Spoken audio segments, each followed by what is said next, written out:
Captain. Battle formations.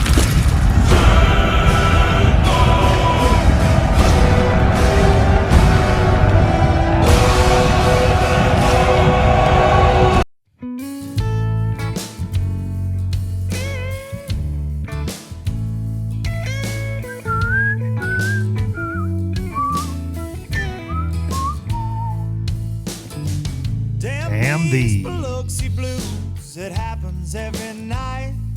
Every night. And I ain't never met a riverboat dealer that could ever be a friend of mine.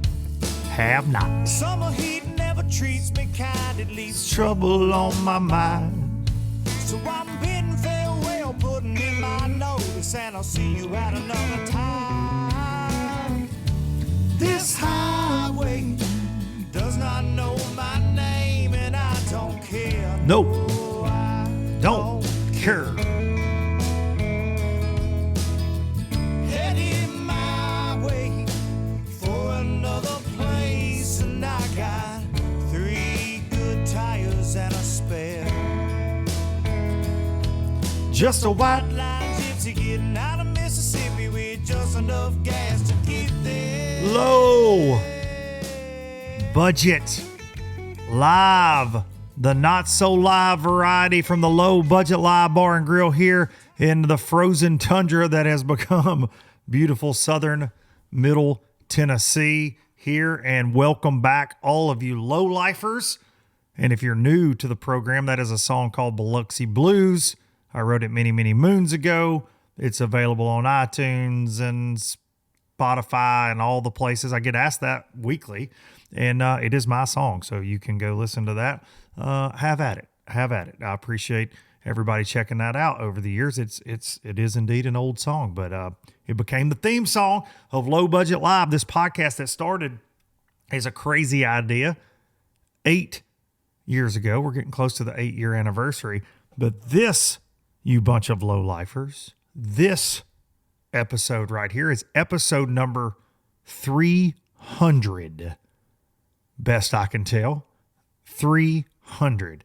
And I'll never forget when we got to 100 that I thought that was crazy. And then I got to 200. And, we did a lot of episodes really before we ever started counting. So is this actually the 300th? I don't know. But since we started keeping up several years ago, 300 LBLs. And that means a ton to me. That means more than anybody listening will ever realize. And man, I'm just proud to be here. Proud to be here in front of this camera and talking to all you fine folks riding down the road listening each and every week. There's a lot of you out there, and it's it makes me proud. It makes me proud. It's led to amazing things for me in my life.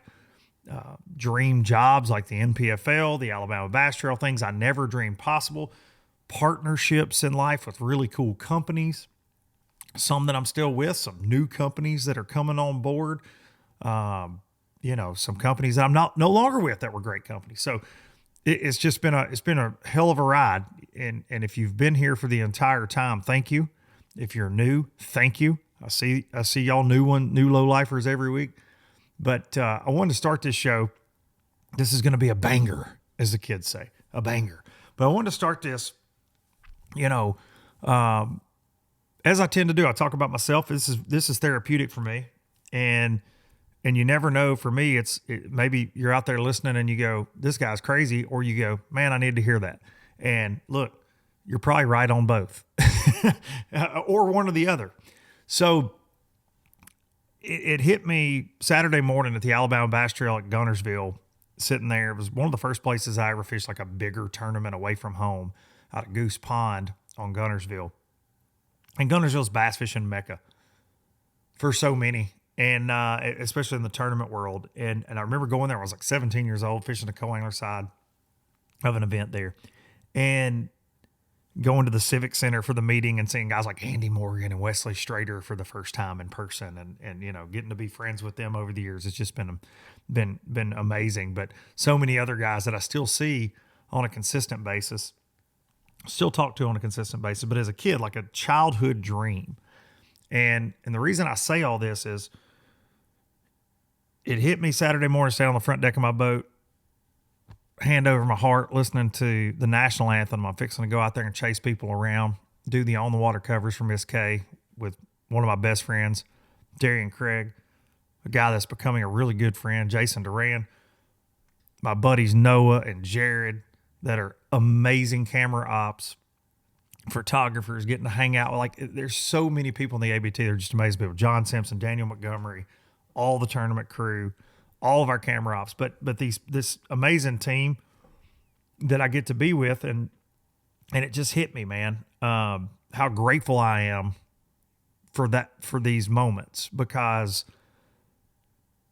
last fall, starting in about August, life took a crazy turn. And you guys remember in January of last year, I told you I talked about leaving TH Marine, and I talked about, learning to swim. And buddy, have I learned to swim this year against the current a lot of the time, because I got wrapped up in a pretty crazy situation, dealing with some bad eggs in life, starting in about August, and nothing was as it was portrayed. Okay. And life just it got crazy. It got scary. It got frustrating. In the business side of my life, still had all the amazing things going on, the fishing, the podcast, but struggled with that, and still in some legal stuff with this. It's just ridiculous, but it is what it is when you're dealing with the kind of people I'm dealing with. It's what you expect. So that being said, that kind of August, September, October, early November, that led into my dad passing away.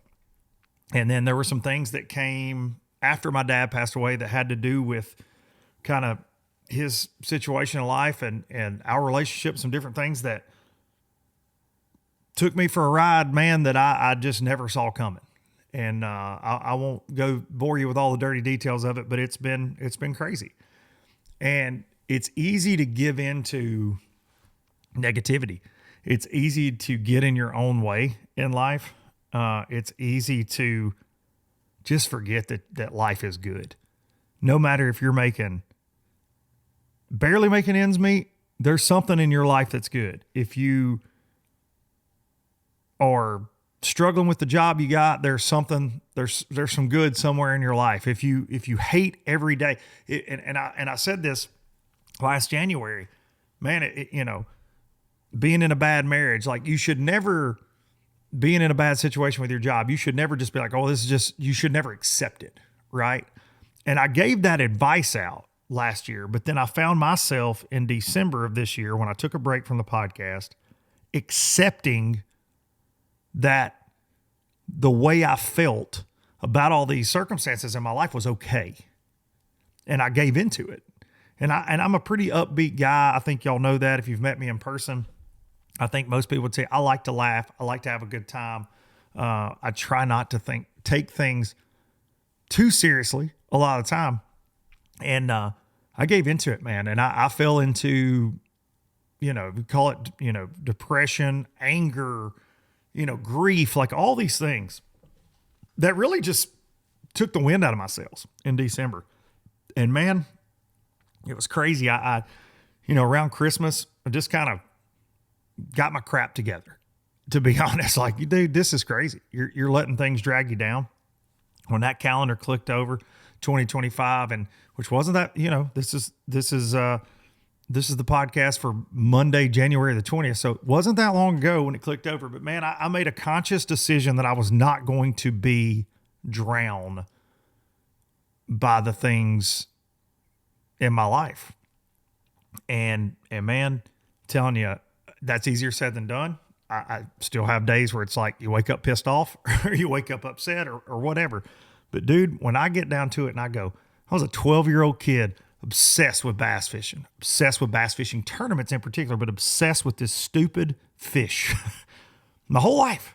And now I get to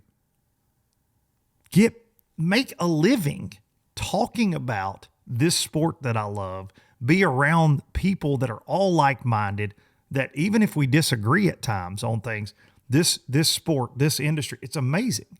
And I carved that out from an early age, and now that is where I'm at. And I think the lesson for me to be learned is life is indeed a roller coaster. There's always going to be changes. There's always going to be a struggle. And look, man, I've had some crazy seasons in my life of struggle and crazy seasons of of prospering. And I think so many of us do, but it's so easy to forget how you got out of the struggle seasons. It's so easy to forget that sometimes when it's bad. And dude, I think we all just got to look and go, there's good and great things all around me. And there's one thing that is inevitable. It will not last forever as long as you don't let it. As long as you don't let it. And I was letting it in December. I was letting it, man, it was kicking my teeth in. It was. And man, I am so proud to be able to share that with you guys on episode 300 of a show that I put as much into as I can. I'm grateful that we have guests that are willing to come on this show. And I'm grateful for, man, new business opportunities that I'll get more into as the year goes on that are just freaking fantastic in the industry I love. So just thank you. I want to say all that to say thank you for all the years. Thank you for listening to this personal stuff. And again, you may think I'm crazy. You're right. And there may be some of you out there thinking though, damn, I needed to hear that. And man, I hope you did, because I know I needed to. And I actually, what woke me up was reading a book, and it was very, very helpful. What I read, and there were some poignant things that just kind of woke me up, dude, because I was in a fog, and I'm grateful that I kind of got out of it, and life rolls on, and life's good, man. Life's good. 5 amazing kids, amazing wife, things going on, dude. I won't say that we're over here printing money. I won't say that we're over here, living like the damn Kardashians. But you know what? For a redneck bass fisherman, life's just fine, man. It's just fine. So we're still swimming. So want to share that with you. Again, this is therapeutic for me on this podcast. So each and every time, not to start on just like a crazy serious note, but man, I know so many of y'all, it's like the lowlifers that reached out when my mom passed. Man, I lost my mom to cancer, or I lost my dad to cancer. It was the same when I lost my dad. It's, man, I lost my dad when I was 9. Man, I lost my dad when I was 30. Man, I lost my dad last week too. All the stories that come my way, and us having this bond through this microphone, this camera, and our love for the same industry, the same sport. Even if you don't agree with everything I say, or even enjoy what you're hearing, you just spite listen, whatever the case is. The internet's weird. Dude, we don't even have TikTok anymore. What are we going to do? But I think that all these things have just helped me so much, since 2019, losing my mom 5 years ago. There have been some crazy things that have happened through this podcast that have really helped me in life. So I just hope that if my dumb redneck voice helps you in some way, maybe you're struggling with God knows what, man. God knows what. Just understand there's good in everything around you. You just got to find it. And then you got to look back at, well, there's always a downturn. How the hell did I get out of the last downturn? There's always a struggle season. So there you go. Thank y'all for listening. Alabama Bass Trail, speaking of, got to give a huge shout out to Jason Whitehead and Matt Adams for winning that thing. Over 28 pounds of Lake Guntersville bass. We didn't break that dirty 30. We talked it up. Been a lot of 30-pound bags over there this winter, but there were 18 bags over 20. It was 28, 27, 26, I think, the top 3. So, several 7-pounders weighed in. Just an incredible day. And you had guys out there winding a trap, catching them this deep in 42-degree water, and you had guys shaking the minnow.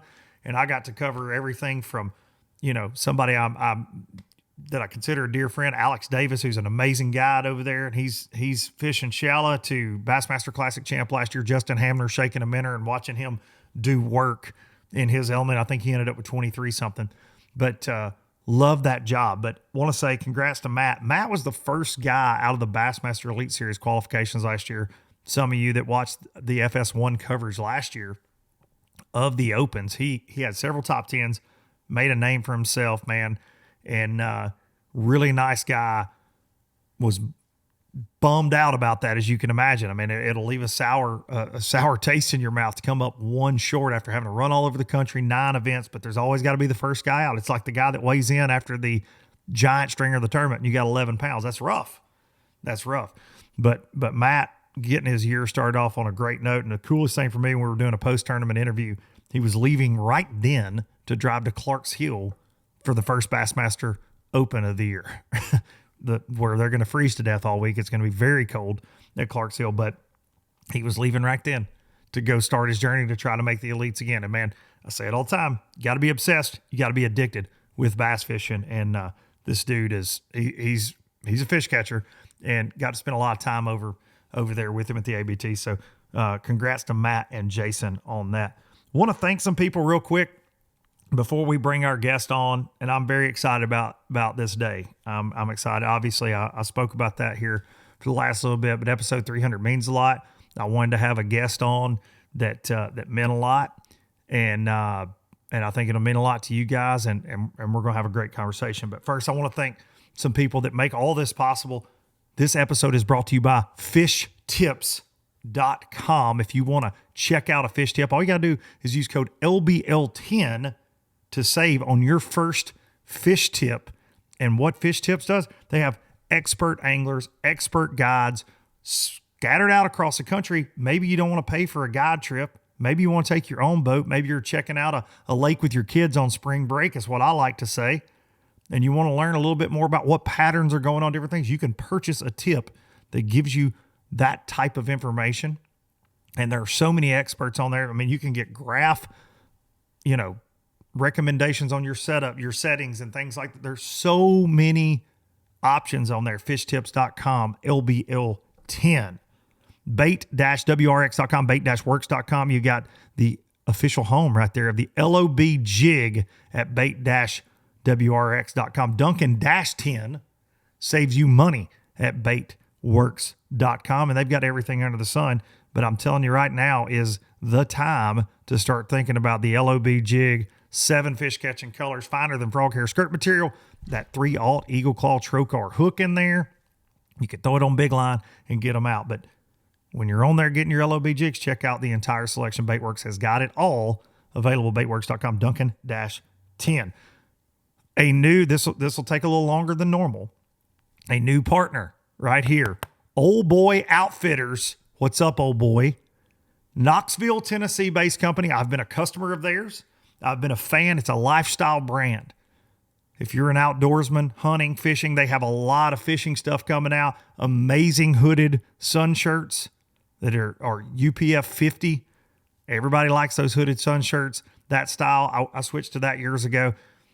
Theirs are amazing. Some really cool camouflage patterns. They've got plain Jane, gray and the sky blue if you like that as well. But a lot of different camo patterns and things. Really cool hoodies. Really cool headwear. oldboyoutfitters.com. This is what caught my eye the first time, though. Y'all know me, Go Big Orange. I am a Tennessee volunteer, and they do this game day series of these. These are really cool hats, these rope golf hats. They do these, and they are a Knoxville-based company, so, they pull for the Tennessee Volunteers a little bit. But they have these available in so many sports teams. This is a really, really cool hat. And they do game day T-shirts. They've even got a T-shirt for my boy, Tennessee Volunteer himself, Dane Davis, offensive lineman, who just he's out there working out for the NFL Combine right now. But big number 66, who's been on the show this past fall, he has his own signature series T-shirt that you can get there at Old Boy Outfitters. But these guys have a lot coming. They're fantastic people. Check it out, and you can use code Old Boy, OLE, boy, Luke, LUKE, at checkout to save 15%, which I think is a fantastic deal for you low-lifers.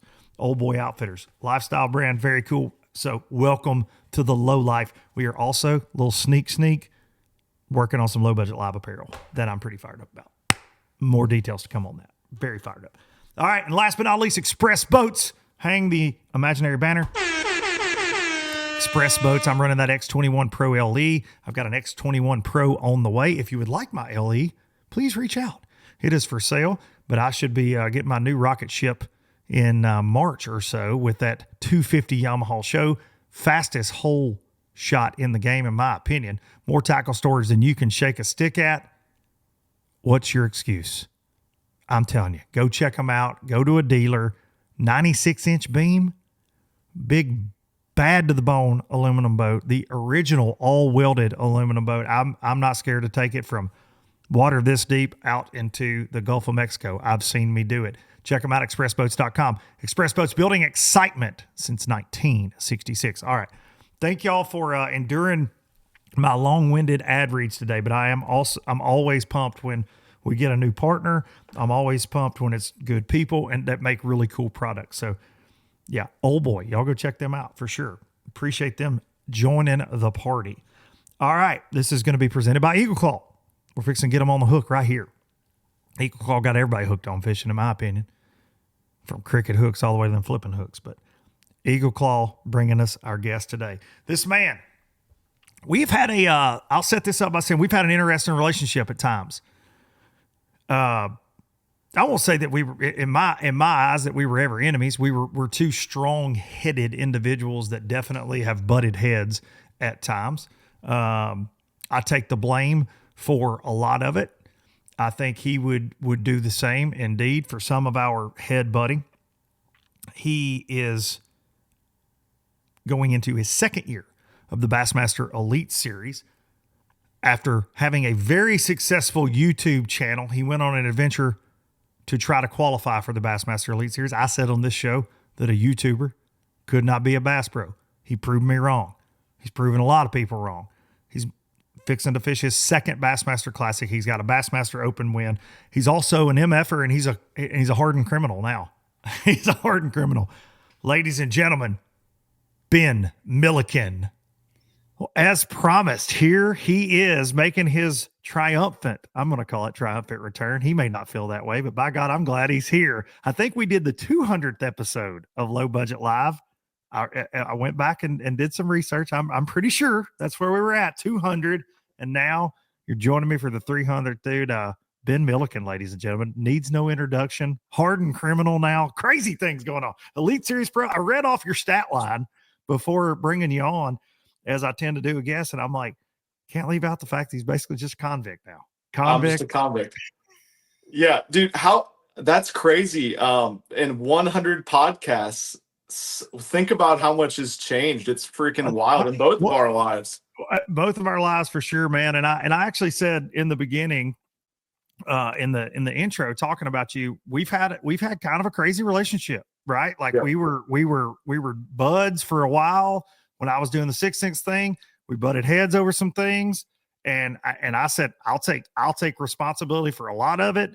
And dude, I said on this show, I'm like, a YouTuber will never be a pro fisherman. You've reminded me of it. I've said to you, hey, dude, I was dead ass wrong, and you know I'm that guy. Like if I'm wrong, I'll tell you I'm wrong. And dude, you've burst onto the scene in pro fishing after building this crazy YouTube following, educating so many people, entertaining so many people, and you're like, you know what? I'm gonna mix it up with them. You make it in the first season of the Opens, you win an Open. Now you're fixing to go to your second Classic. So yeah, a lot has changed indeed in Ben Milliken's life, man. And I guess we'll start there. Has it impacted you? So now that you're doing the pro thing, has it impacted your YouTube at all? Like in your own mind? And what I mean by that is, from a content standpoint, like you did fish tournaments on your YouTube, right? Like you broadcast, like you've post team tournaments over the years, like in Nebraska. I remember a lot of those videos, and then you documented your path through the Opens. But has it changed it any for you now that you're kind of straddling the fence and doing both, I guess is what I'm getting at? Yeah, I mean, it definitely added a massive full-time job on top of all the other jobs that I already work right now. Right. So that's been interesting to kind of balance. But I'll be dead honest with you, man. It's crazy with the movement of all the tournament guys that have, tried to, the last handful of years, shift over to that YouTube audience and really just build their social media, I guess their impact for their sponsors and for themselves, of course, build their own brand. It's crazy to say this, but it's actually, it's really stunted the growth of my YouTube channel. because there's such a small amount of people, relatively, that are, hardcore, serious, top level tournament fishing fans as opposed to just fishing fans. And I'd also be lying to you, if I said that, I had more fun or it was more enjoyable to fish against these guys that'll kick your teeth in, fishing up the Elite Series, than it was back when I was just, you drive an hour and a half to the lake and fish with your best buddy at a local weekend tournament and bounce around to the next one. You hop in when you feel like it. I'd be lying if I said that was substantially more fun. I guess would be a word to describe it, to fish the Elite Series. So yeah, it's been it's a huge change in your life and your career, of course. And there's so many different things you can kind of analyze with that. And but really the main thing is, like, if I did it and it wasn't, if I fished the elites, if I fished the opens, the top levels, and I didn't really, you know if I didn't feel like it was helping my brand at all, I can kind of put that to the wayside, because it's always been my dream to fish at the top level. It's always been my dream to make Yeah. the Elite Series. I'm not just going to be like, well, it's not making as much money, so it's not the right thing to do. This is me living out a dream. Will it be, 2 years on the Elite Series? Will it be 30 years on the Elite Series? I have no idea, honestly, at this point. So I guess we'll kind of just roll with it. But when it comes down to it, like, I didn't get into this making videos or fishing tournaments to make money. That's not like what my impact is, or what my main goal is. And so I'm going to do what I want to do. And so far, I've been lucky enough that it's kind of shaken out. No doubt, dude. And I was going to say, and I tell people this all the time, like, your dream, you and I had a lot of conversations about this back in the day. Like, the YouTube thing kind of came about just from your love of fishing, right? But Yep. you grew up idolizing the guys like Iaconelli and the Kevin Van Dam. Like, you were a tournament nut. Like, that's what you really enjoyed. And then the YouTube thing was kind of your bridge into the industry, so to speak. And it picked up the pace. You were able to quit your day job and just fish, which is the dream. Even if you're making, $5, as long as you're happy, whatever the case is. But you had a desk job, you were able to get rid of that, go into the YouTube world, man. And so I knew how much it meant to you. And I've texted you that before, like, getting on the elites, like, that was a childhood dream, and now you're getting to live it. And I do think, going back to a statement you made about your YouTube being stunted, I feel like that's the case in most just the fishing YouTube space in general, right? Like, it's really, like you said, and I've joked on here a million times, the YouTubers want to be pro fishermen, and all of a sudden the pro fishermen are like, well, crap, I got to be a YouTuber to keep these sponsors happy. So we saw this huge paradigm shift. And now that space is it's almost like what I do here with the fishing podcast world. Dude, there's one on every corner now. There for a while, there were like 4 or 5 that were really the ones. And now they're everywhere, which is cool that people can do it. The technology's there, but there are so damn many that it's hard to sustain that growth, I feel like, in the fishing world, man. Yeah, so to say, the best thing about the internet is anyone can go do it and make money and make a living. And the worst thing about the internet is anyone can go do it and make money and make a living. But like, going back to, stunning the growth on it, and obviously, people and fans and just the general fishing people that were interested in me and have watched my videos forever, they love to watch the Elite Series videos. They love to watch the tournament videos. But the problem is, I can't just show up and fish the tournaments without focusing, so much of my time in the off season, trying to get better using forward facing and trying to get better at all these new techniques. If I even got a chance to get a check in any tournament against these guys. And so the problem really becomes, in all the videos afterwards, like, people don't just want to watch me go out on a boat, on a sparkly boat that, and fish for giant bass in Texas. And as cool as that seems to us, or to whoever, that's not super relatable to the large percentage of people that fish. And really, that's what I have to freaking do if I have a chance to, go out for those 9, and now with the classic, 10 weekends a year, and even have a chance to be competitive. So that's where it's stunted my growth the most. And it's where, like, we're always kind of shifting in how we want to focus my time and everything into the Elite Series and everything. So we're always kind of, changing things up, and we're going to change some stuff up a little bit on how much we focus time towards the practice, towards the elites, towards, pre-practice and stuff like that. And I think it's always just going to evolve with everything else. Okay.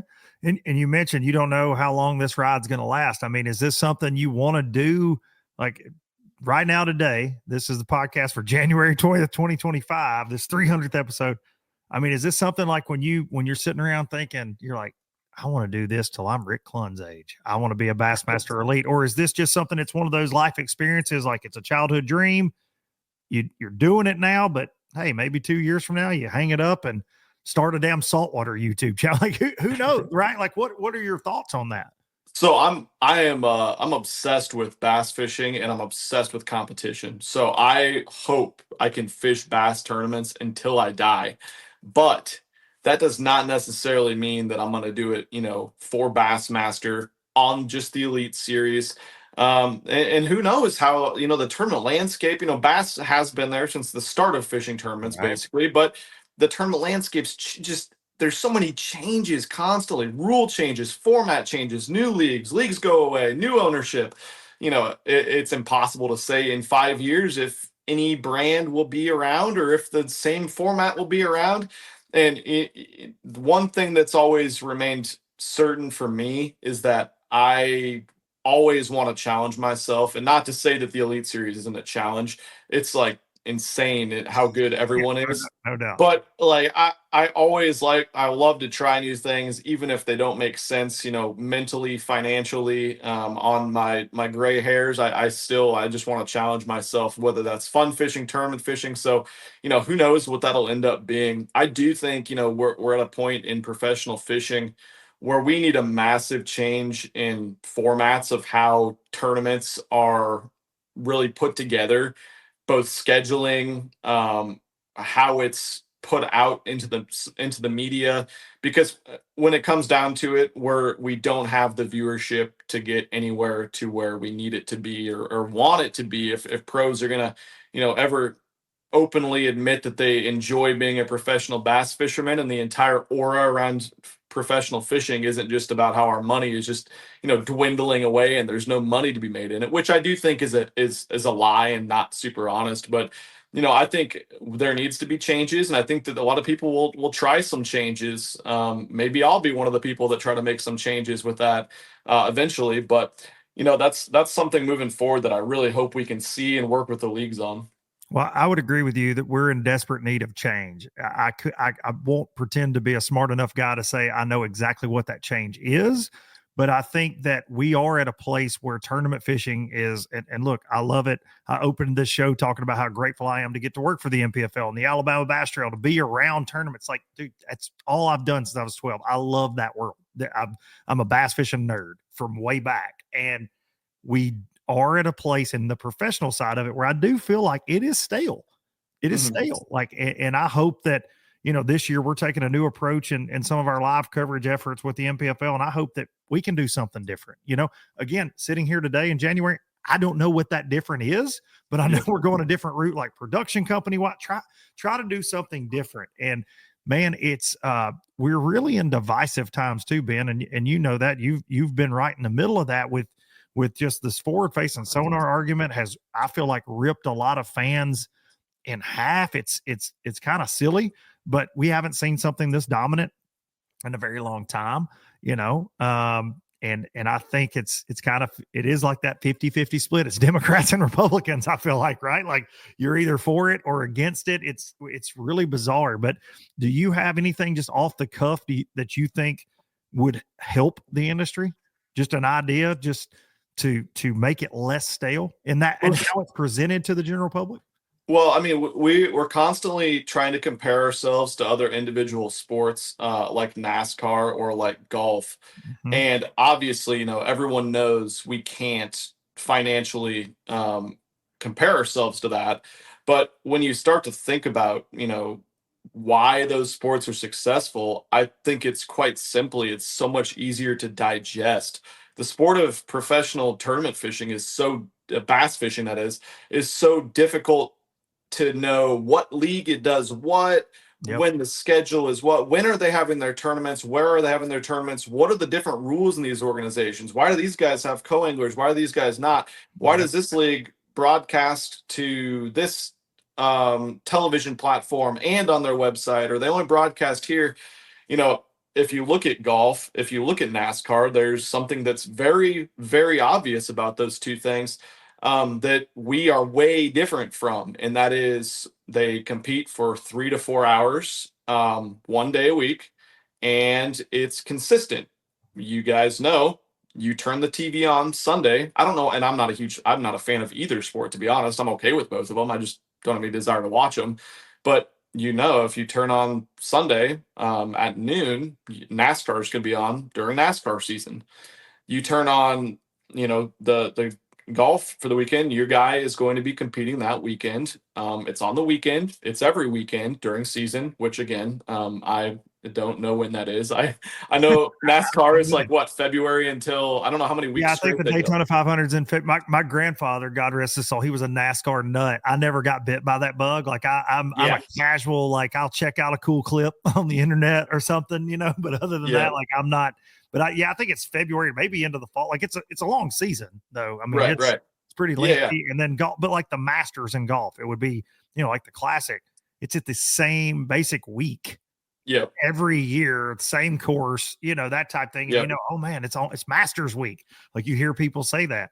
And I like that continuity. You're right. Like I do think that hurt. The continuity is a huge problem. That's the biggest thing to me. And also the length. It's if you have like Bassmaster Elite Series, we have a 32-hour competition, and no one's engaged for 32 hours.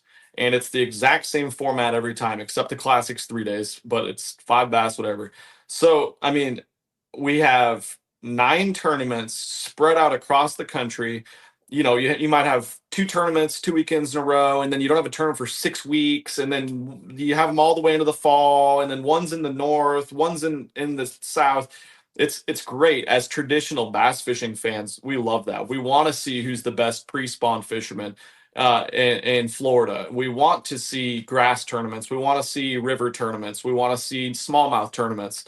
But what the expense of that is, it's so hard to follow our sport because of that. And your general fishing fan has no desire to watch or follow for 32 hours worth of competition. So, traditionally, we know that over the course of an entire season, the cream rises to the top, and that's what you need for 9 tournaments and over the course of several days.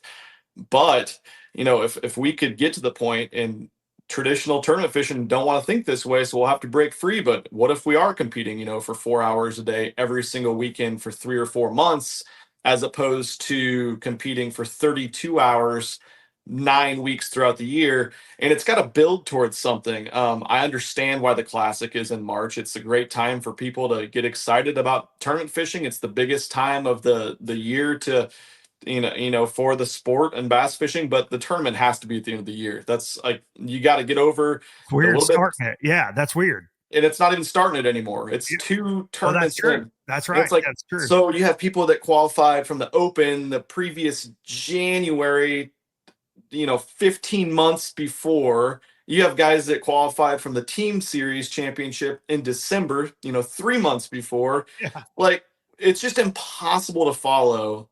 If it was up to me, I think the best thing, and again, we don't want to find out who the best spawn fisherman is, and that's the entire season. You can't do that. But if we could go from, March every weekend until, the end of June or something like that, and then have a Bassmaster Classic in July, that's what makes the most sense to me and would be the easiest to follow, and not be doing these crazy tournaments. Like NASCAR has, I don't even know what the series is called, the Cup Series, I think, where they have the lower level compete the day before. Like, why not have an Open the day before and only have one practice day? Have some of the Open guys, the top 10, be able to compete in the championship day with the Elite Series tournament. I mean, there's just different things you can do that seem a lot more fun and a lot more interesting to me, where it does really, feed into the average working man being able to work their way into it. If you have someone that can qualify a little bit easier without having to take 10 weeks of work off. Like, Yeah. Talk about that gauntlet, man. Like, I mean, you don't have to go into full detail, but I mean, dude, it's hell. Like yeah, the gauntlet of the opens, and I know they've changed it a little bit this year, but it's hell. I met a guy yesterday, dude, Matt Adams. He was the first dude yeah, out last year, and his defeat, like, talked to him for a long time. He won the ABT 100 that I commentated yesterday, emceed down at Guntersville.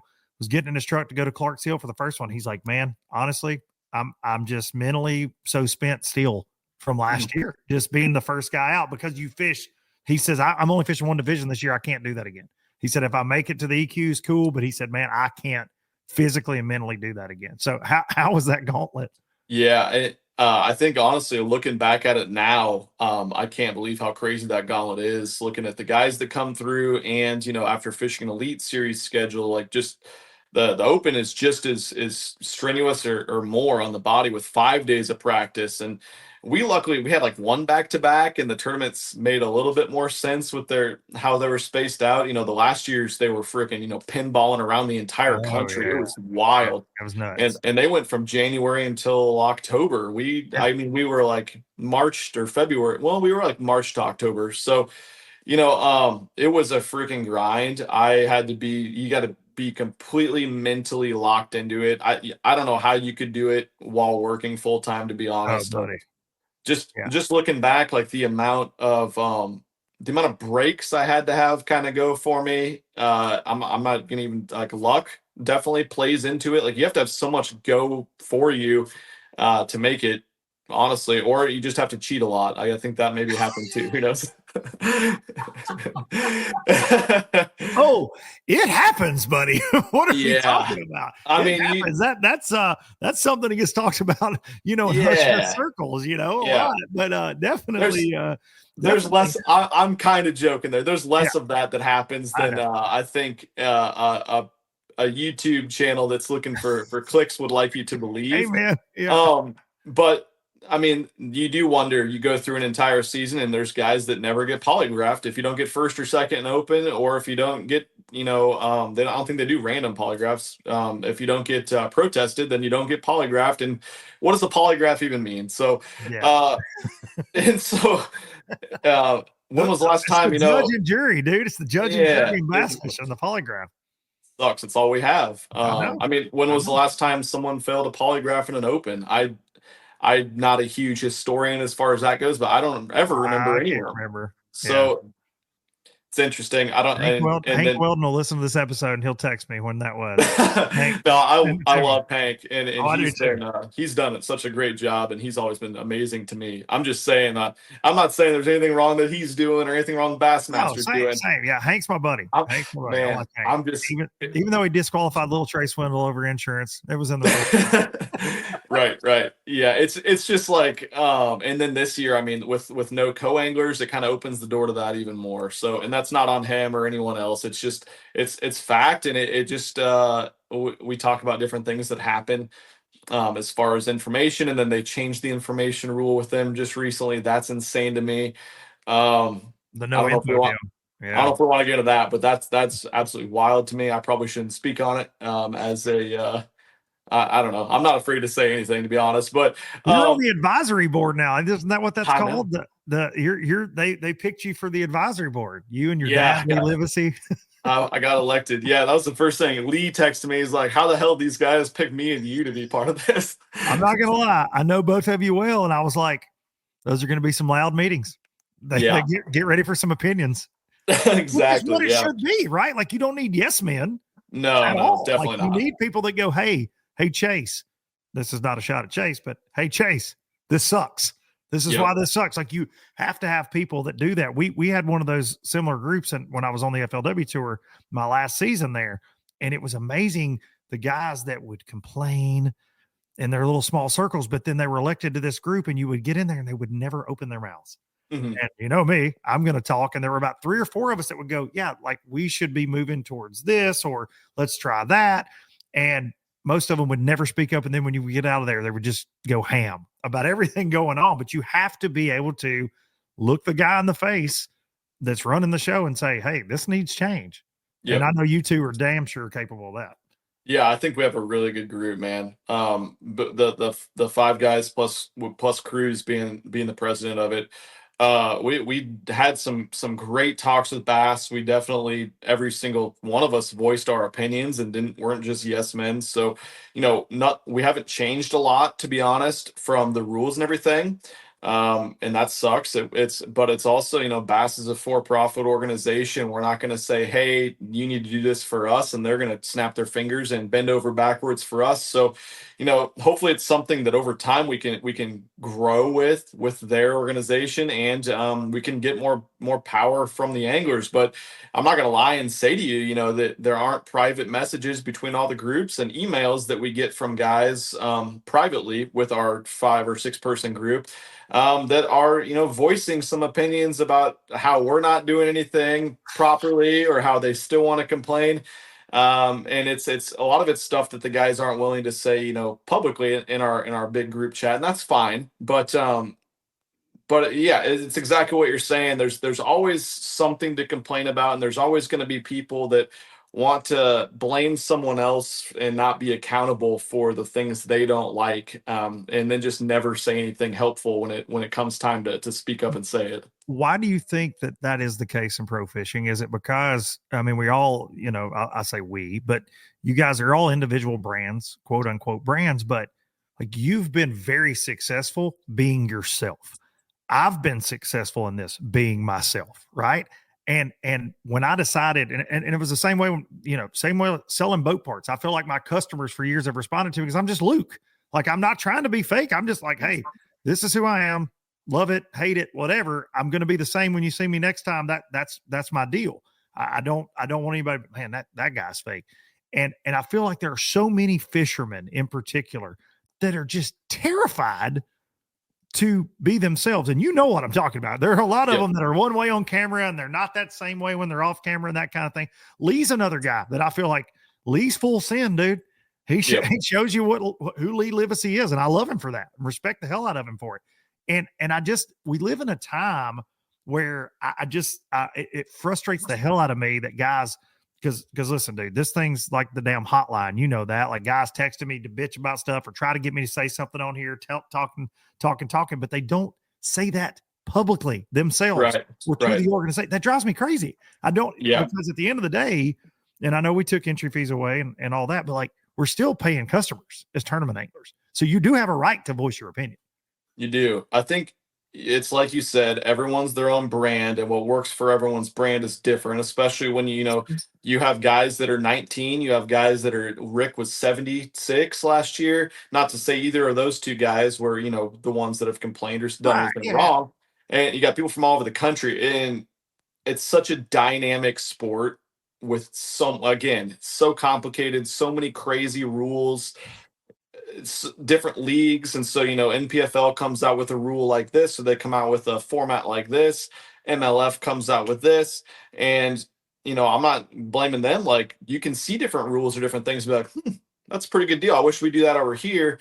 And you kind of voice your opinion, or have something happen to you, or see a rule get broken, or think it should be changed in the rule book, and without kind of thinking about taking the entire group, the entire organization, the entire elite series into your consideration, you voice your opinion, and that's fine. That's what we want people to voice it. But yeah, what a dynamic, crazy sport we are at this top level, with the wild rules that would never exist in any other league or sport. So I think there's always going to be there's going to be different perspectives that are right and wrong, that are on every single topic we could ever talk about in our sport. No, I agree with that. But I have always been I want to say, I mean, the word ashamed, that just like, dude, just speak up. Just say, hey, raise my hand. This sucks.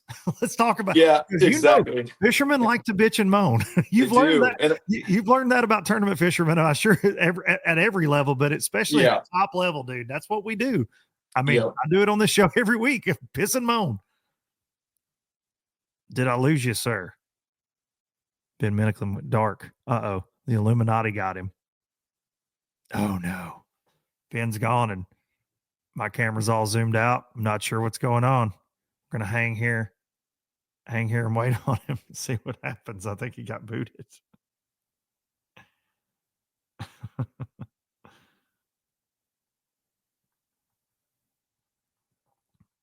Here he comes back.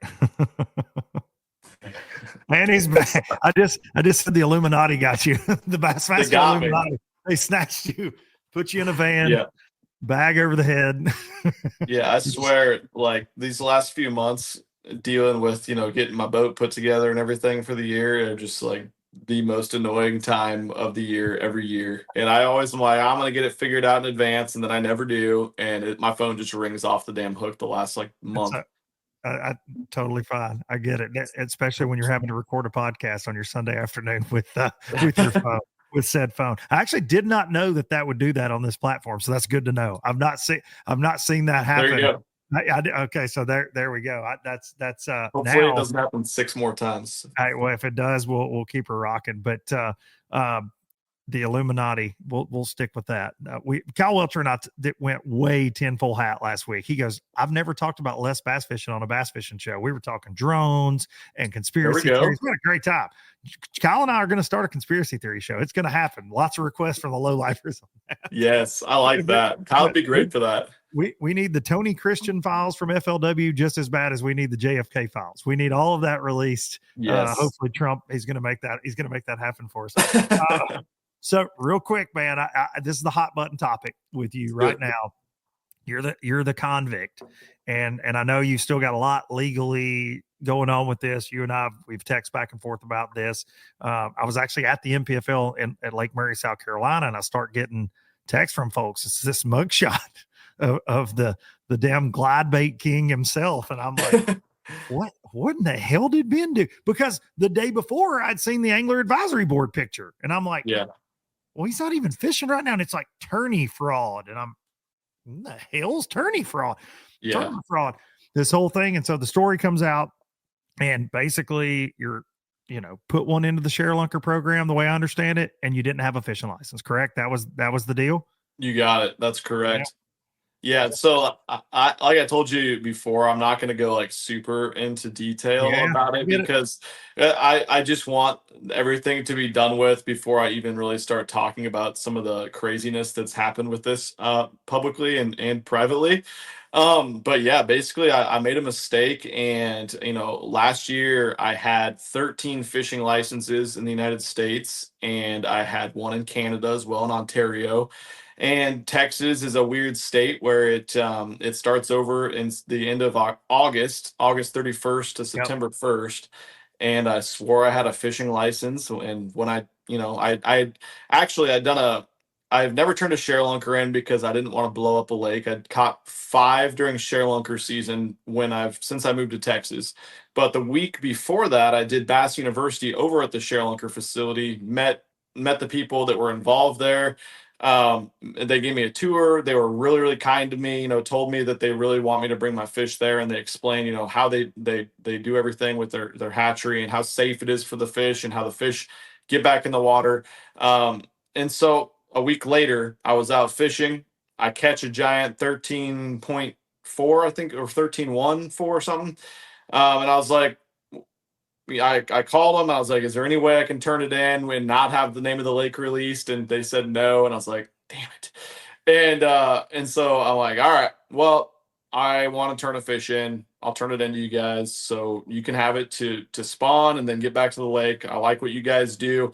6 Cents is a sponsor of the ShareLunker program. I'm like, and I didn't know how much we were involved until I actually had taken $5,000 worth of baits from 6 Cents to them the week prior to give out. And so I was like, I'll turn it in. So turn it in and everything. They come and pick it up from me there. They do the official weigh-in. They bring their truck and they take it. And, like an hour after they took it, the ShareLunker lady called me and she said, we need you to register this fish on our app. And I was like, okay, I didn't know you guys had an app, but I'll look at it. And I had terrible reception at this lake. And so I get on there and the app's not downloading. And she's like, could you, any way you could get that done today? And I'm like, damn, because I went back out fishing after this because I caught a 10 pounder that morning before that. Like they were biting. And so I was like, okay. So I'm on the water. I'm like moving around the lake trying to get reception, and I finally get the app downloads, and I'm filling the paperwork out, and I put in my fishing license number. Or there's a section that says to enter your fishing license number, and so I'm like, oh, all my stuff's online. So I go there. I'm trying to get on Texas Parks and Wildlife's website, and I'm scrolling through it, trying to refresh it, trying to get it to pull up, and I find like I can never get into my account. And so I was like, screw it. I'm just going to try to buy one so I can, turn this fish in and get this done with, so they can register it like before dark or before the end of the day, like they want to, and I can get to damn fishing. So I go buy one. I buy the annual, and I was like, I just bought the second damn license of the year, and it's probably not even going to work because I don't think it's going to go through with this reception. But I'm going to freaking buy it. And it's 20 some dollars. I fished Texas, my entire year, and I'm okay with whatever they want to do with the 25 extra dollars. So I buy it, and I'm like, don't know if that went in. Go to submit it on their webpage, my number onto the app for ShareLunker, and it goes through. And I was like, boom, awesome. Hey, it's submitted, good to go. And I, very not wisely was just like, okay, gonna go fish now. So I fish. And then 2 weeks later, we go to our first Elite Series tournament at Toledo Bend. Show them my licenses there, like, because we always have our licenses checked Oh yeah. before every Elite Series tournament. So, check my license, good to go, whatever. And I never thought anything of it until September. Game warden there locally called me to let me know. I was going through all the ShareLunker entries, and it looks like he didn't have a fishing license. And I was like, totally forgot this situation happened, but here's what happened. I turned the fish in. Of course, they didn't check the fishing license or anything. Right then, yeah, in that moment, yeah. Correct. They never checked the fishing license. This would have been avoided if they would have checked it. We would have realized that it was outdated. Which apparently, from hearing, they've had 8 or 9 instances the last few years where people submitted them without fishing licenses, and those people either got a ticket or got a warning, and they checked them there at the site, and they moved on with their lives. So this falsified document that I signed saying that I had a fishing license when they took it in their truck, that's interesting to look back on now. So anyways, so game warden calls me and is like, it looks like you caught the fish like within 5 minutes of them bringing it back to the facility. And I was like, yeah, that's not what happened. Obviously I caught it earlier in the day, hours before, and then I submitted it, and I should have called to tell you guys like, hey, something's wrong with my license. It didn't show up, but I didn't. Honest mistake on my end. And he's like, okay, well, we're going to have to issue a citation for fishing without a license, and your fish isn't going to be eligible. And I was like, that sucks. Did they at least get to like take the fish and spawn it? He said, oh yeah, they already released it back into the lake, whatever. I was like, all right, cool. Do I need to come up there for court, or how does that work? And he says, no. This is like the lowest citation we have. It's like getting a parking ticket. Just pay it online. Here's the link to pay it online. I was like, okay, sucks, but I understand. Like I told him, I was like, this was a honest mistake. I fish all over the country. I fish in Texas every week. And it's not something I'm trying to get away with. You have records of me purchasing fishing licenses for the last 4 years I've lived here, and for 6 years prior to that, when me and Zark would come down and fish down here. He said, "Oh yeah, honest mistake, totally get it. Just make sure that you're good." And he's like, I see." This was like September 15th. He's like, "I see you already purchased your license for 2024, 2025 for this next year, right?" And I said, "Yeah, I bought it a couple days ago, whatever, Once I got back from the Elite Series to fish in Texas, bought it right away like I thought I had before." So yeah, anyways, I'm not going to go into detail about how I find out about later on, but 2 months later, I find out that there's a warrant out for my arrest A for legit fraud. warrant. Like you had a warrant in Yeah, Texas. because you can get a warrant for a misdemeanor if they Yeah. feel there's probable cause.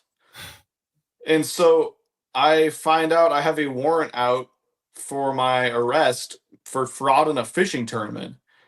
And I was like, what?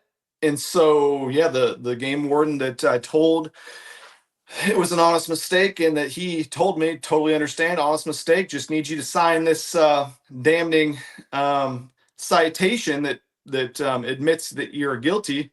Apparently somewhere in that process, which we'll see what ends up happening. But somewhere in that process, he or his peers decided that they should look into this offense of fraud in a fishing tournament. And apparently, I didn't know this. Apparently, there is a $5,000 fishing tackle prize drawing for everyone that enters the ShareLunker program with a fish. So when I turned the fish in, I was eligible for this $5,000 tackle giveaway. From 6 cents. As I previously mentioned, the company that I owned, that I took the tackle to the week before, is who donates it. And I'm like, it's $5,000 MSRP. Like that's $1,200 worth of fishing lures. I literally I'm trying to get rid of fishing tackle to downsize. Like the whole thing is just kind of crazy. But yeah, I get a good attorney. He's like, I talked to him. The district attorney is highly confused how this would be a fishing tournament since it's a raffle drawing. He said he's represented people in cases for this that actually did cheat in fishing tournaments, tied fish up or whatever. This is not a fishing tournament, not a fishing contest. It's a raffle drawing, which I was not even aware of, but the documents that I signed make me aware of it. And so he's like, I need to figure this out. And he calls me back and he says, yep, there's a warrant out and we have to have you come up to the courthouse, get your mug shot, fingerprints. So I had to go to the jail there for 27 minutes. And I did one of those one time, not for fishing tournament. I did one of those one time. Yeah. It's not a 27-minute turn and burn. Right. So it's not fun. The mug shot, the whole thing. No, it's not fun. I'm sitting there with other guys that are asking me, they're inmates asking me what I did. What are you in for, man? Yep. They're highly 13 pounder. Exactly. Caught a giant. They're like, oh yeah, what'd you catch it on? Where was it? I was like, God dang. So you never got handcuffed though. Never got cuffed. Never got cuffed. They didn't show up. Like Milliken come out with your hands up. No, never got cuffed up or anything. But yeah, and that's what happened. And as of right now, I mean, I don't even know what the outcome could be. My attorney's very confident it will never get to the point where it would go to any type of trial because it's not a fishing tournament, and that it'll get dismissed. But if it does, he's very interested in taking the case to trial, as am I, to a jury of peers. And I guess we'll see what happens, but hopefully, it's kind of Nacogdoches. There's a very small town. Mm-hmm. They're backed up and it's just kind of sit and wait until they're ready to do something with it right now. Well, man, the mug shot was 10 out of 10. I've said that before. I've said it on here. It was amazing. Darian and I laughed. We said legend. That's the stuff of legend right there. The 6 cent shirts, all that free bin has been amazing, but I'll play devil's advocate. Like I understand how it looks. Yeah. Hey, he didn't have a license. He bought one. He turned it in. He realized he didn't have a license. I get that. And even look, and I don't think you have any reason to lie at all. And even if that were true, even if it were true that you didn't have one, you knew you didn't have one and you tried to do that. Like the spectacle, in my opinion, these are Luke Duncan's words, not Ben Milliken's words. He's still dealing with all this, but the spectacle that has been made of this and the press releases and the twists and turns and all the fishing fans that are chirping about you being I'm like, listen, hey, and if it had been an elite series, you'd have been disqualified. And like, you know what I mean? Like these things, have implications obviously, but in my opinion, and y'all can just comment all you want, there's been just a damn massive overreaction to it. Because dude, my phone, and I'm not like some of these folks on the internet that, everybody calls them every time something happens. I'm not reporting the news by the second anymore. I'm too fat, old, and tired for all that, Ben.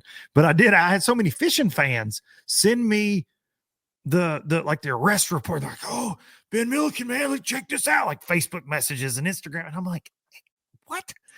Even after I knew the details, talking to you, like, dude, what the hell's going on? And you said, buddy, it's crazy.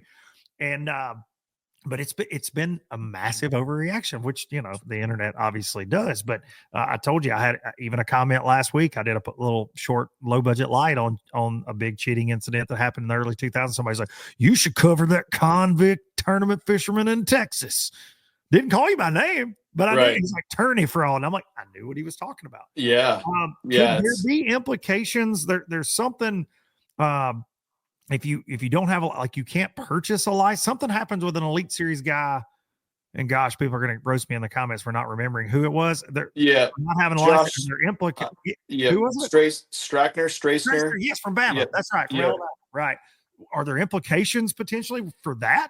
My attorney said that there isn't. He looked into it. It's however it's, you know, classified when it's put into the system. Okay. If it's not a felony, if I would get, you know, convicted of anything, it's not a felony. It wouldn't ever be a felony because it's got to be over $10,000 or something. And this wasn't even a tournament prize. It was a drawing. But no, luckily I don't think that's going to happen. I don't know what's going to end up happening with this. I don't honestly know what could. I already paid my citation for not fishing with a license. So it's all really bizarre, and it is crazy, man, how much it blew up. And I'll tell you, I'll straight up say, like, I totally understand how, like, any of the people I fish against, anybody in the fishing community would see the charge and be like, damn, that ain't good. Yeah, and bold black print, tournament fraud. You're like, damn. Yeah, in a basket. You know what I mean? Like, that's 100%. Unfortunately, like, that's the immediate go-to reaction. Yeah, 100%. But I mean, it's definitely been interesting to see the outcry and the backlash. So, like, I understand that there's those guys that could see that, and I'll get a chance to explain myself a little more thoroughly in a video when I'm able to put it out. So, you know, I'm fine with that. Anybody that actually cares about me or knows me has reached out, and I've talked to them about it, and they're, you know, similar reaction to how you reacted to it. And I think it'll get handled soon, hopefully, and it won't be a situation. But, you know, for other people, it's definitely been a great way for them to get a lot of clicks and views over something and share their very important opinions, their thoughts, Yeah, and I mean, that's what's kind of wrong with it. I think with the thoughts and the videos have been made without, you know, by people that have never met me or talked to me. Yet, like, I saw Blockit put a video out last night. Literally the worst thing to ever happen to the fishing industry is that human being. Just a terrible human being. And you know, I will take other people's. That's amazing. That's amazing. That's an amazing take. I have nothing. I think it's Jim Wilburn with MLF. Like, I think he's the worst thing to ever happen. Right. Honestly, like, we're going to be honest with each other. I don't think Randy's the worst thing to ever happen, but hey, I see your side on that. Yeah, and I don't care about his stance on forward facing or any of that crap, but just you know, spreading lies to a large audience and acting like you have factual information when you're just clearly making as much content that's controversial just to make money and take advantage of people that are too stupid to know. It's not good. That's what's wrong with the industry. And so, like, someone like that to come out and have opinions about me as a person, or they know what my motives are on things, is absolutely freaking bizarre. You know, I would rather have people like that, though, that don't know me, have never met me, to have those opinions than, you know, I've heard plenty of his peers that actually fish tournaments against him talk about how shady he's been and all the shitty things he actually did in tournaments over the years. So I'm happy that my peers, you know, don't think that way of me, the people that actually know me. And I would understand why someone that people have the opinion of him would come out and be so hurt on the inside and have to make videos like that. Dude, and the sad thing is there are a lot of for me, there's a lot of Randy disciples that are now popping up that make the same kind of thing, because they're just like, and it's almost, I've told Slick this before with his Alabama Bass Council stuff that, you know, goes viral a lot, and he you know, posts a ton, and there are so many like copycats of that now too, you know, on TikTok and Instagram and Facebook. You're like, good guy. And I've seen them that try to do whatever it is this shit show is that I do, but I've seen that, like, I've seen it, and you're like, come on, man, like the same kind of titles, the same kind, you know what I mean? There's just more and more of it. So I just, I just stay in my lane, dude. Again, 300 episodes, 8 years, whatever. People like it or they don't. Obviously, it's been just fine. And I would say to anybody, man, and I think you would tell anybody looking right at the camera, you and I have seen all sides of each other. Like we have, like, dude, we've been into it. We've had knockdown dragouts. We've been friends. Like, we've talked business. We've talked family. We've talked life. I've known you for a lot of years, and I do feel like I can say that I know you. And I would say that that the outrage was unfair. It was unfair. That's what I would say. Like, I don't think that you would do things like that. It was like the dead fish culling thing that came up last summer. You got a freaking cameraman following you around. It's on your damn YouTube channel where you make the majority of your living. I don't think Ben Milliken's going to cull a dead fish. I don't. Shoot me, sue me, whatever. I know you. I don't think you would do that to gain an advantage. I just don't. I've been around you enough. And again, we went a long time without speaking to each other over some dumb crap. Yep. But that being said, like, I'll defend you on that. Like, and so I know it's got to be frustrating, dude. I've had instances on this show where I've had some YouTube folks really come at me pretty hard. Some really dumb stuff happen, from death threats to all kind of craziness for my family. And it is wild. The reaction videos off of that people get views on. So I've lived it on a lot smaller scale than you, but it's like, it does suck. It sucks, man, because everybody's got to get their piece in on why Ben is a hardened criminal. But man, Randy, not to just give him any more press, Randy, he does crack me up, the clickbait stuff. And like you said, it is, and I've said it on this show many times, like, you are buying into a lie, in my opinion. I've said, he doesn't believe half of the crap he says. He does not. He does not. He just knows it's going to get 50% of the people pissed off at him, so they're going to interact, and 50% of the followers that love everything he says are going to react. And so he's winning, dude. And I would say a guy that's so passionate about forward-facing sonar, that loves tournaments. He says that he's protecting the sanctity of all. The National Professional Fishing League has 6 tournaments next year, professional. His name wasn't on the roster. He didn't sign up. He never tried. And I saw in a comment, somebody asked him that, and he said, I'm not spending 160 days on the road anymore to fish tournaments. And I said, well, no, he's making damn videos with his cell phone, making more money than he's going to make in the MPFL, because the MPFL is 6 tournaments and you're gone for an average of 7 days. That's it. And they're spread out like a month apart. You're not going to be gone 160 days to fish the MPFL. So it's just an excuse. So it's all like, hey, this is entertainment. It's always an excuse. Yeah, it's entertainment. This is all entertainment, one way or the other. Some good, some bad. But yeah, he's not trying to protect tournament fishing. He's not. Or the sport. No. Stop kidding yourself if you think that. Not in the least. All right. So before I let you roll, 6 cents, man. I was with you guys. In the thick of it, one of the coolest, I will say, coolest experiences, the product development, Casey's passion, your passion, Zach, my man, Zach. I miss Zach down there. I hear from Zach from time to time, but everything you guys have done, it is crazy to see the rocket ship that thing has become. And I saw your sponsoring Trey McKinney. You guys are sponsoring Trey McKinney now. I saw that announcement video. You got Lee Livesey was like that first big kind of hit in the tournament world. But where is that thing headed? I mean, in your opinion, like, is it just hammer down more product development, more apparel? I know you're doing a lot of stuff in house now. Like, it's an exciting time, it seems like, with 6 cents. Yeah, man, it is exciting, and it's been a slow growth phase. I mean, we've really, built and built and built, and we've seen other companies. I mean, a lot of it doesn't ever get talked about, but you see companies that are able to go up like that, and you're literally gonna fall at that same trajectory when you come down. We've seen those companies go to the top and to the bottom so fast.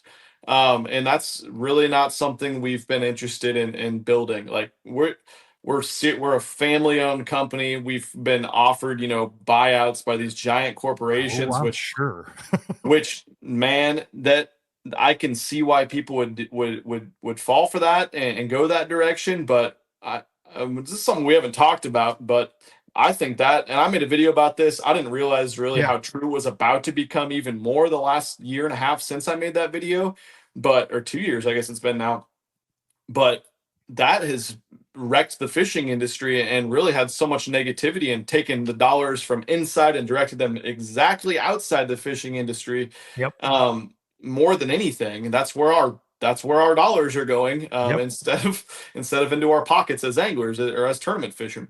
But kind of to digress with that, I didn't really want to take it there. I don't know what my brain just did that, No, but no. Hey, we can go an hour on that. You know me. My career I'd have for 19 years changed when it got sent outside of the industry, when it got bought out, and you go, this is just like nothing's the same. correct. Everything changes, right? So Yeah. good on And so y'all like, for not, giving into that. I know it's yeah. hard, a lot of zeros. It is hard for sure. And it's been something it's been a slow growth, like I've talked about.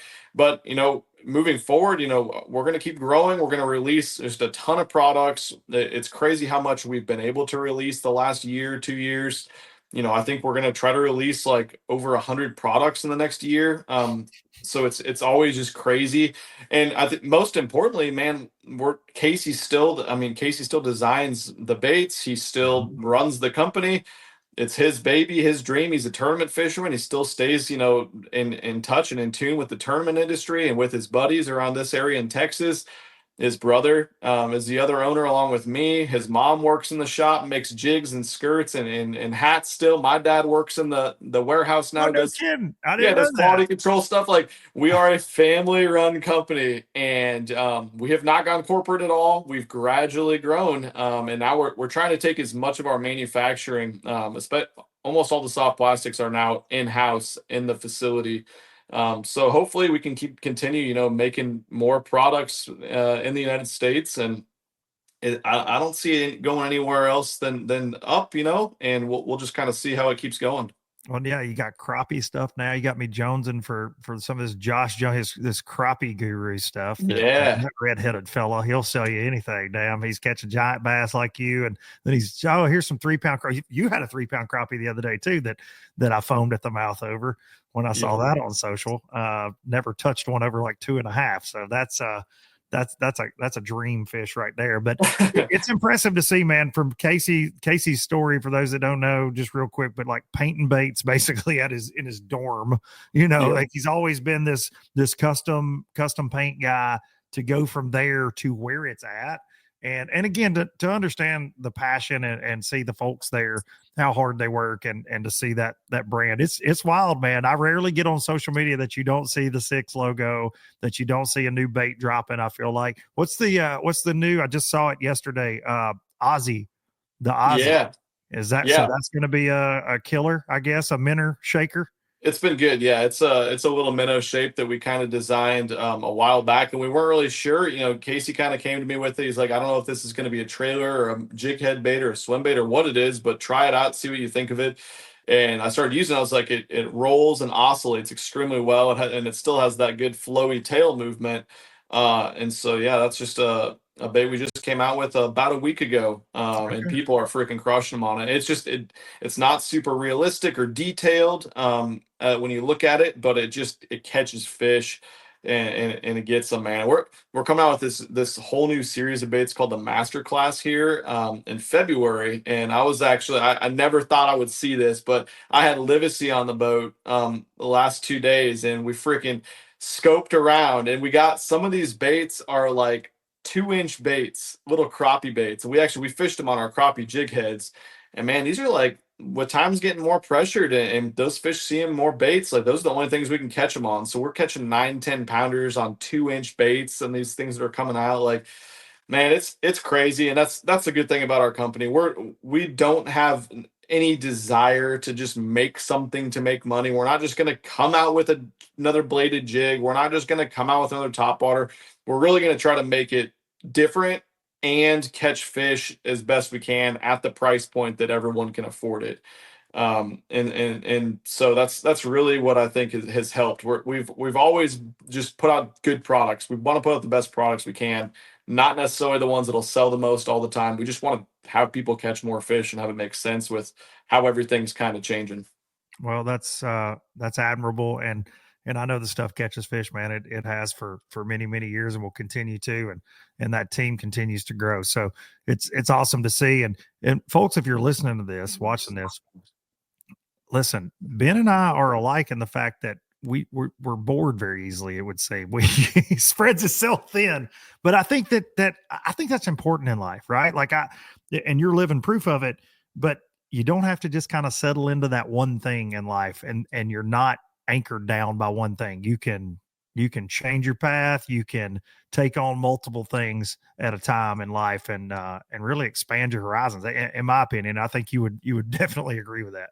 Yeah, 100%. That's something we've always just, tried different things, and I've always just, I've never been complacent with any of my content and in traveling and everything. So I don't know where it's going to end up. I don't know where it's all going to be here in a couple years, but we'll always keep trying new things. And the crazy thing is, I didn't say this at the start of the podcast. That podcast I filmed with you was the first podcast I was ever on in my life. That No was kidding. number one. Yep.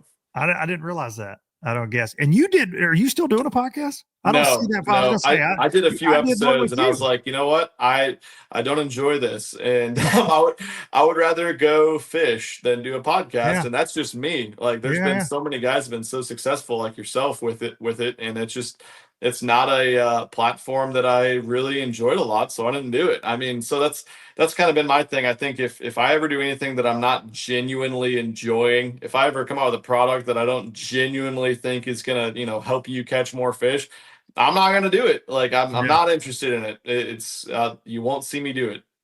I, So I get it, man. I remember doing one of those early Ben Milliken podcasts, the Milliken Fishing podcast. We did one of those back in the day. Man, you do have to love it. It's just like everything you do. You have to love it. yep. I took 4 weeks off from this back this fall or in December there, and man, burnout is real sometimes. Like pounding out a bass fishing this every week, sometimes like, oh, man, I don't know. And dude, taking that break, I'm I love this. I realize how much I'm Yeah, like, yeah. man, I really do love this. Like this is definitely something that I'm grateful to have in my life. And dude, I'm grateful you joined me for episode freaking 300, dude. Bassmaster Classic, Fort Worth, Texas, Yeah. your adopted home state. That's right. If you're not leading going into the last day, low budget live. You're required to Okay. be. Okay. If you're leading, I'm talking, dude. If you're in second place, come out. We'll take some shots. We'll get all Yeah. the low lifers and MFers. They'll cheer you on headed into the final day. That's a fit. great story. Show up at the ramp a little hungover. I was Come gonna on. say I fish better hungover anyways, right? We used to say that, but I think I would just get the floor wiped with me now trying to go out and compete against these guys a little not on my top of my game, that's for sure. Yeah. Most of That's those gonna be a boys, fun yeah. one. That'll be a fun one though for sure. I went and pre-practiced there for like 2-3 days. I'd never been there before. That lake's totally different than most of what I fish, but I think it's going to be an incredible event. You're going to see some giant fish and some giant bags. And I attended the last one down in Texas. Yeah, you were there. I went to the bar. Yeah. We did the podcast. Yeah. Yeah. I forgot about that. Yeah, We did a down live. there. You and Zark, you both Zark came was up. there. Yeah, Yep. Zark was there. I forgot about that. Man, that's crazy. But that was such a good time. That's such a great, like, such a fun venue. You want to talk about like having a tournament at the peak time of the year, and that's about as good of a location I think as you could have. As far as a nice warm place with giant fish, great atmosphere, great arena, like it's good. So if anything, no matter how we end up doing in that one, it's going to be a damn good time. Are you going to do a party again for that one? Buddy, yes, sir. As long as the sun keeps coming up between now and then, every day, yeah. Yeah. We're planning a potentially the biggest one we've done yet. I've got a lot of help going on behind the scenes with some buddies of mine that play music with different things. So yeah, it'll be a Texas size throwdown. I'll say that. That's the goal. That's the goal right now. We're talking about it weekly. So working on the final details now. So Sweet. It'll be bigger than the last one in Fort Worth. And that was awesome. Like, dude, that place was fire marshal code. Like it was nuts that night. Yeah. But we're trying to do a little bit bigger this year. The last two at the Classic have been Knoxville was insane. Tulsa was insane. So we want to go a little bigger, a Texas size LBO live. It's the only way to go, right? That's it, buddy. That's it. Ben Milliken, you're the man. If you're not following Ben Milliken, and I have no doubt if you're watching this, you are, but go give him a follow. He needs, hey, he's got kids that need crayons. Like and subscribe. I need all the bail money I can get. I missed the opportunity for a great joke, and you nailed it. I appreciate it, dude. Thanks, you. Man. Appreciate you. Thanks. Well, that's all she wrote with the MFer himself, Ben Milliken, and so proud that he could join me for this 300th episode. I believe we did the 200th episode together, as I mentioned there, and it's good to have him back. Good to have him back. I'll say this about Ben, man. He's definitely a dude, much like myself, that stirs the pot at times in life, and he's been very educational on his channel. He has a gigantic following, and rightfully so. He works his butt off at it, just like he does at the tournament fishing side of it now as well. And I'm glad that we got to chat it up on episode 300 right here, and can't thank him enough for doing that. Can't thank you lowlifers enough for tuning in each and every week. Low-lifers, new and old. I appreciate y'all. And thank y'all for checking out the new low budget light. I'm working on one for this week. I'm going to try. I've got to travel, trying to squeeze one in. I've got an interesting one to kind of play off of last week's that could be kind of wild. So I'm working on that. Thank y'all for checking out those Thursday low budget lights. I'm going to take you out with Biloxi Blues, and I will see y'all. If I don't see you Thursday, I'll see y'all next week. See you.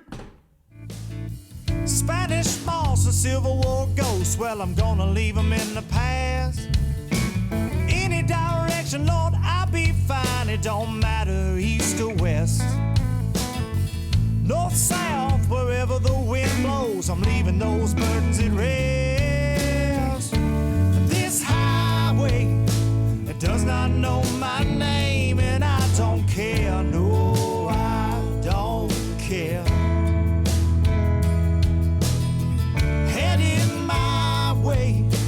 For another place, and I got 3 good tires and a spare. Just a white line gypsy getting out of Mississippi with just enough gas to get there.